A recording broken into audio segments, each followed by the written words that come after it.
What's up, y'all? Here on YouTube. Hold on now.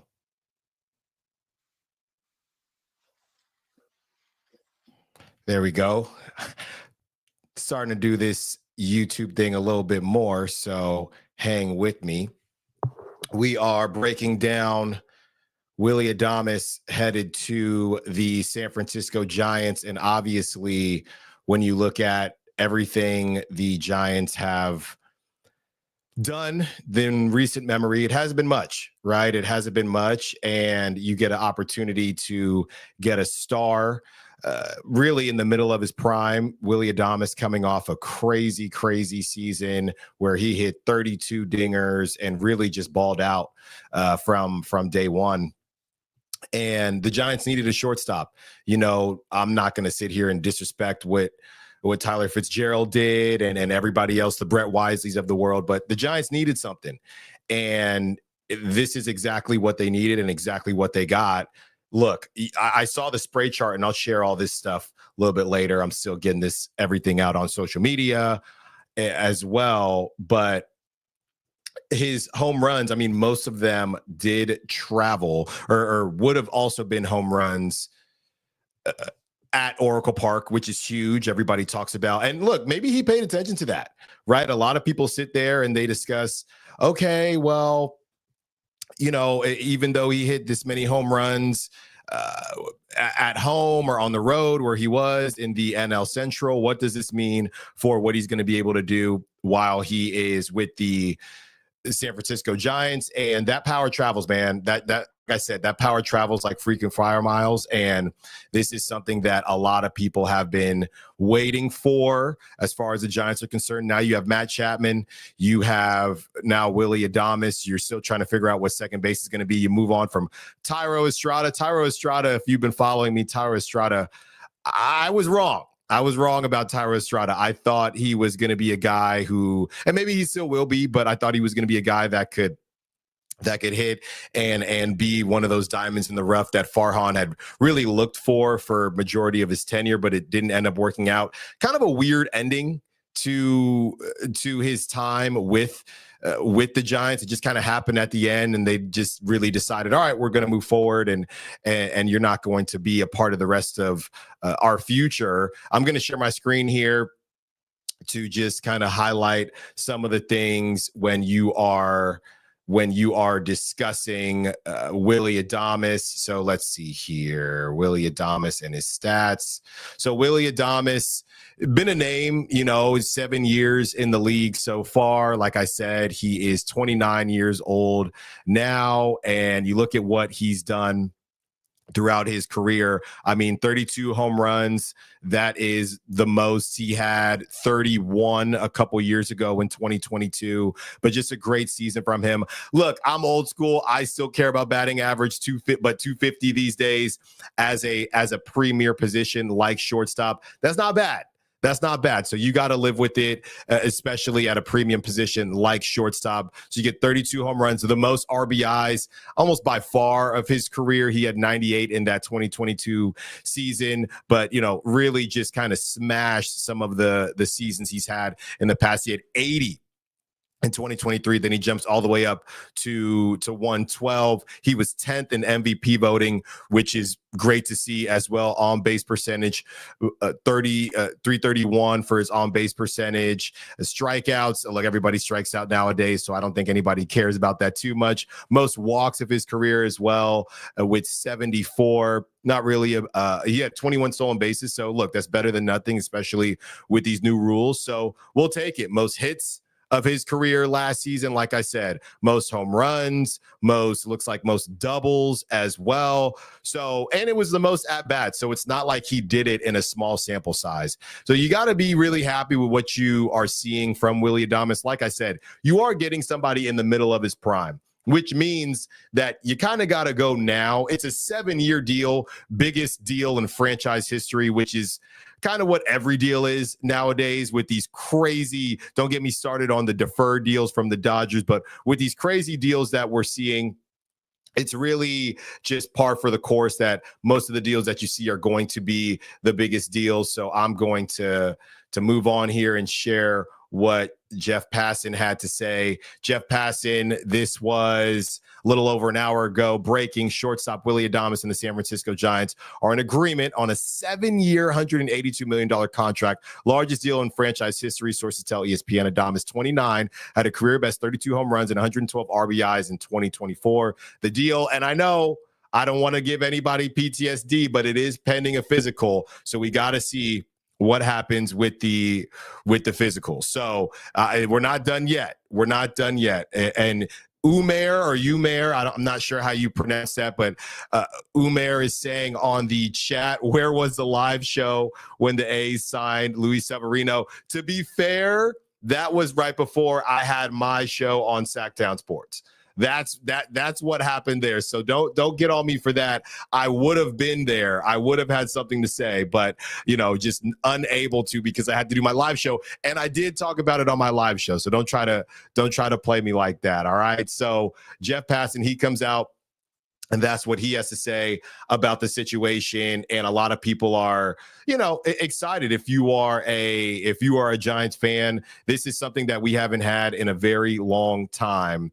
And it's really the biggest deal that I read. It's the biggest deal since Buster Posey. So how much of a hand did Buster Posey have in this?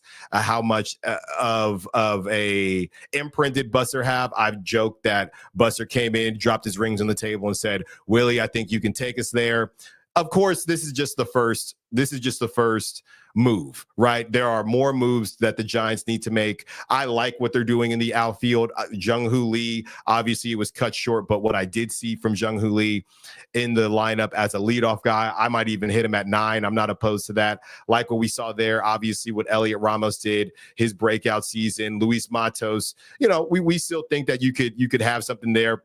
Bryce Eldridge, he's going to be in the big leagues this coming season. So, as far as the Wilmer Flores is and the Lamont Wade Juniors, the savior is on the way. Bryce Eldridge, who I've been told working directly with Will Clark, Will the Thrill, to get that sweet lefty swing. We know that Bryce Eldridge is on the way as well. So, plenty to be happy about. At the same time, this is still a team when you talk about timelines, this is still a team where their timeline is behind the Dodgers, right? And you get a guy like Willy Adames, he's in his prime now. So we think Bryce Eldridge is going to be a stud, but we're not sure. You have Matt Chapman, who is in the middle of his prime, maybe on the other side or getting close to the other side. So the Giants at this point, you beggars can't be choosers, if you will. And I'm not saying that Willy Adames isn't a huge get. I'm just saying you have to add talent whenever you can. You can't worry about the Dodgers. They're going to continue to do their thing.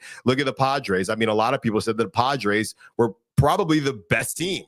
Right. The Padres were probably the best team, but they couldn't get it done because the Dodgers got hot. The Dodgers had no starting pitching. So a lot of people are saying, hey, Giants don't have this, don't have that.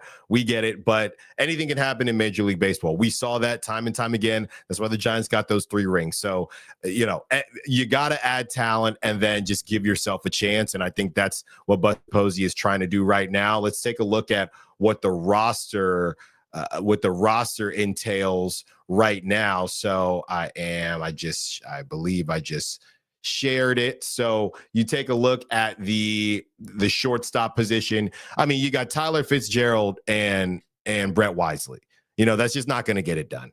That's not going to get it done. And we like Tyler Fitzgerald. You will see what he looks like next season with the scouting report out on him, a book out on him, but that's not going to get it done in the NL West, and that's okay. That's why you go out. They said they were going to prioritize the shortstop position, and that's exactly what they did. We love what we've seen from Tyler Fitzgerald, but we just have no clue what that's going to look like, and that's no disrespect. As far as the outfielders are concerned, Elliot Ramos, Gerard Encarnacion, who came over, he showed some flashes, but obviously Elliot Ramos, all-star, that's the guy that we're really excited about.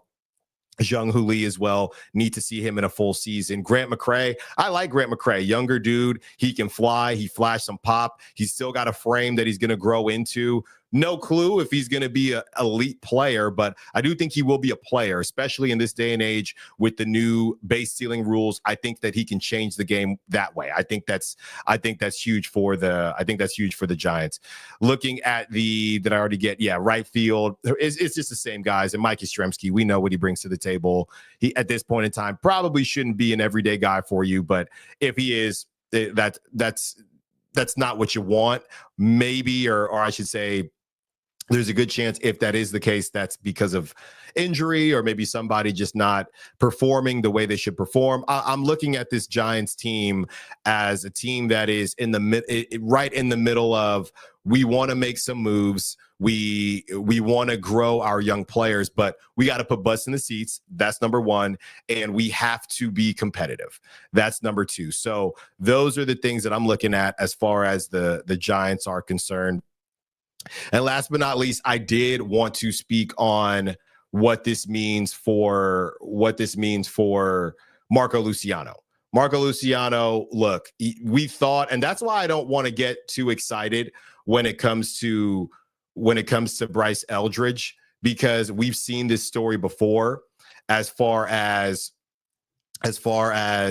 a guy that everybody is high on, everybody is excited about, but you're just not quite sure what he's going to be, and as far as Marco Luciano is concerned, we thought that Marco Luciano was going to be a guy that, hey, this is going to be our stud, right? This is going to be our stud shortstop. Didn't end up being the case. And now you have to be flexible. And that's exactly what the Giants are doing. Marco Luciano, to me, look, and I've been very honest about this. Marco Luciano should have been moved to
Are we back? Are we back? I don't know what happened. Like I said, I'm still getting used to this. Okay, we're back. We're back. All right. So, yeah, we were basically talking about Marco Luciano and what's going to happen there. I'm going to get out of here. We'll see what happens. Thanks, everybody, for watching. I think I got to upgrade my StreamYard if I want to keep doing this, and I'm starting to understand what's going on. But appreciate you for tuning in. We're going to keep doing this throughout the offseason. As long as the Giants keep making moves, we'll have reasons to do this. So appreciate y'all. We'll talk soon. All right, peace.